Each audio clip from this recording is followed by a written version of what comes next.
Mga kwento ni Kuya Eli sa Gentry. Sama-sama tayo sa mga pangyayari.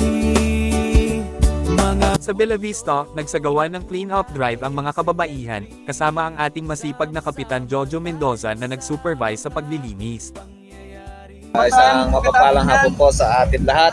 Nandito kami sa gate ng Bella Vista upang magsagawa ng clean-up drive. Sana ho, mga taga Bella Vista, tulong po tayo sa kalinisan dito sa Barangay Santiago. Wala akong makikinabang dito, kundi tayo lamang ho. Merry Christmas and Happy New Year sa ating lahat. Pati si Kapitana tumulong na rin sa pagwawalis. Present din si Consi Soles at Consi Ranjay. Magandang hapon po sa taga Bella Vista. Kami po ay nagkaisa na magkatulong-tulong para malinis po itong papasok ng lugar nyo. Yun lang po at Merry Christmas po and Happy New Year.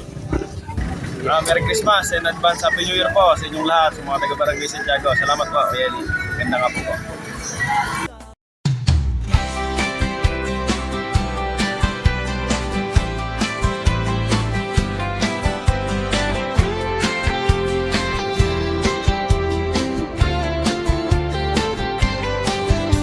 Sa ating barangay, sama-sama matulungan, ayusin ang bawat sulok ng kapaligiran.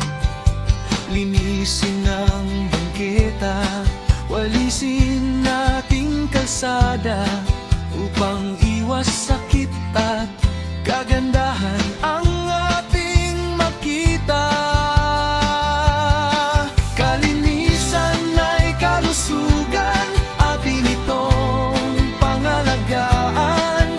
Magaan ang ating buhay kung maayos ang samahan.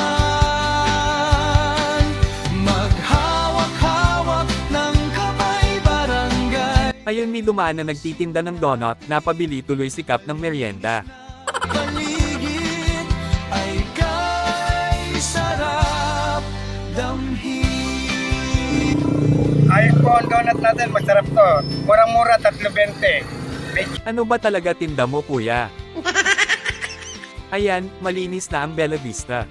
Salamat po Kap Jojo sa proyekto na ito. Sana'y kalusog. Ito po muli si Kuya Eli hanggang sa susunod na kwentuhan. Please follow for more.